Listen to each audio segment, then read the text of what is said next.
ಗಂಡನಿಂದ ದೂರವಾಗಿದ್ದಂತ ಆಕೆ ಒಂಟಿ ಬದುಕು ಸಾಗಿಸ್ತಾ ಇದ್ಲು. ತನ್ನ ಪಾಡಿಗೆ ತಾನಿದ್ದವಳ ಹಿಂದೆ ಅದೊಬ್ಬ ಬಿದ್ದಿದ್ದ. ನಿನಗೆ ಬಾಳು ಕೊಡ್ತೀನಿ ಅಂತ ಬಂದವನು ತಾಳಿಯನ್ನು ಕಟ್ಟ. ಅದೇ ಪಾಪಿ 3 ತಿಂಗಳಿಗೆ ಎಸ್ಕೇಪ್ ಆಗಿದ್ದು ಮಹಿಳೆ ನರಳಾಡ್ತಿದ್ದಾಳೆ.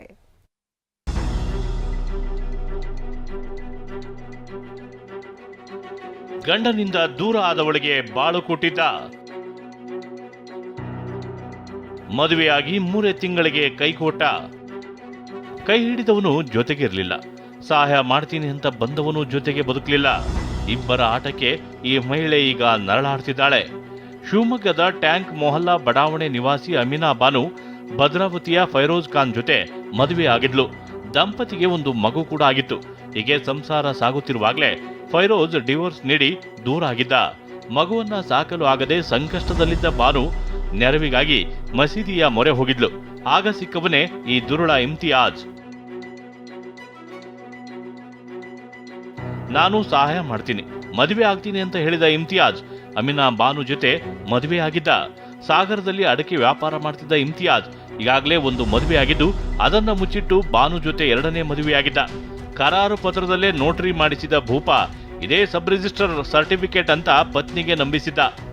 ಸರ್, ನನಗೆ ನಂದು ಮೊದಲನೇ ಗಂಡಂದು ಡೈವರ್ಸ್ ಆಗಿದೆ ಸರ್. ಒಂದು ಮಗು ಇದೆ ಸರ್. ನಾನು ಕೂಲಿ ನಾಲಿ ಮಾಡಿಕೊಂಡು ಜೀವನ ಮಾಡ್ತಾ ಇದ್ದೆ. ಮಸೂದಿಗೆ ಹೋಗಿದ್ದೆ. ಮಸೂದಿಯಲ್ಲಿ ಹೆಲ್ಪ್ ಮಾಡೋಕ್ಕೆ ಅಂತ ಹೋಗಿದ್ರು. ಇವರಲ್ಲಿ ಪರಿಚಯ ಆದರು. ನನಗೆ ಪರಿಚಯ ಆಗಿ ಇಮ್ತಿಯಾಜ್ ಅಂತ ಪರಿಚಯ ಆದರು. ನಾನು ಜೀವನ ಕೊಡ್ತೀನಿ ಅಂತ ಹೇಳಿ ಮದುವೆ ಆಗಿ 3 ತಿಂಗಳದ ಮೇಲೆ ನನಗೆ ಇವ್ರ ಹೆಂಡತಿ ಇದೆ ಅಂತ ಗೊತ್ತಾಯಿತು ಸರ್. ಆರಂಭದಲ್ಲಿ ಅಡಿಕೆ ವ್ಯಾಪಾರ ಮಾಡ್ತಿದ್ದವನು ಅದನ್ನು ಬಿಟ್ಟು ಗಾಂಜಾ ದಂಧೆಗೆ ಇಳಿದಿದ್ದಾನಂತೆ. ಪತ್ನಿ ಅಮೀನ್ ಹೆಸರಲ್ಲೇ 1.5 ಲಕ್ಷ ರೂಪಾಯಿ ಲೋನ್ ಮಾಡಿ ಮೋಜು ಮಸ್ತಿ ಮಾಡಿದ್ದಾನೆ. ಬಳಿಕ ಕೈ ಕೊಟ್ಟಿದ್ದಾನೆ.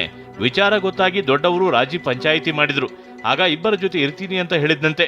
ಆದ್ರೆ ಗಾಂಜಾಗೆ ದಾಸನಾಗಿರುವ ಪಾಪಿ ಈಗ ಬಾನುಗೆ ಕೈಕೊಟ್ಟು ಮೊದಲ ಪತ್ನಿ ಜೊತೆ ಸೇರಿದ್ದಾನೆ.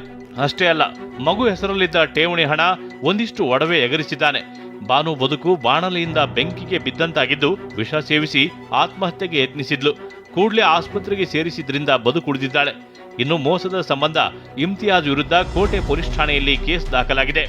ಮದುವೆ ಆಗ್ತೇನೆ ಅಂತ ಹೇಳಿ ಇಮ್ತಿಯಾಜ್ ನಂಬಿಕೆ ದ್ರೋಹ ಮಾಡಿದ್ದಾನೆ, ಮೋಸ ಮಾಡಿದ್ದಾನೆ. ಈಗ ನಾನು ಹೆಂಡ್ತಿ ಇದ್ದಾಳೆ, ನಾನು ನಿನ್ನ ದಾರಿ ನೀನು ನೋಡ್ಕೋ, ಲೋನ್ ಎಲ್ಲ ತಗ್ಸಿದ್ದಾನೆ. 1.5 ಲಕ್ಷ 2 ಲಕ್ಷದ ಮಟ್ಟ ತಾಕಿ ಇಸ್ಕೊಂಡು ಇವನು ನಾನು ಬರಲ್ಲ, ನೀನು ಯಾರಿಗಾರ ನೋಡ್ಕೋ ಅಂತ ಹೇಳಿ ಈ ರೀತಿ ಮಾಡಿದ್ದಾನೆ. ಗಂಡನಿಂದ ದೂರ ಆದವಳು 10 ಕನಸು ಕಂಡು 2ನೇ ಮದುವೆಯಾಗಿದ್ಲು. ಆದ್ರೆ ಅವನು ಕೂಡ ಈ ಮಹಿಳೆ ಜೊತೆ ಚೆಲ್ಲಾಟ ಆಡಿದ್ದಾನೆ. ಇದೇ ಪಾಪಿಗೆ ಸರಿಯಾದ ಶಿಕ್ಷೆ ಆಗಬೇಕಿದೆ. ಬಸವರಾಜ ಯರಗಣವಿ, TV9 ಶಿವಮೊಗ್ಗ.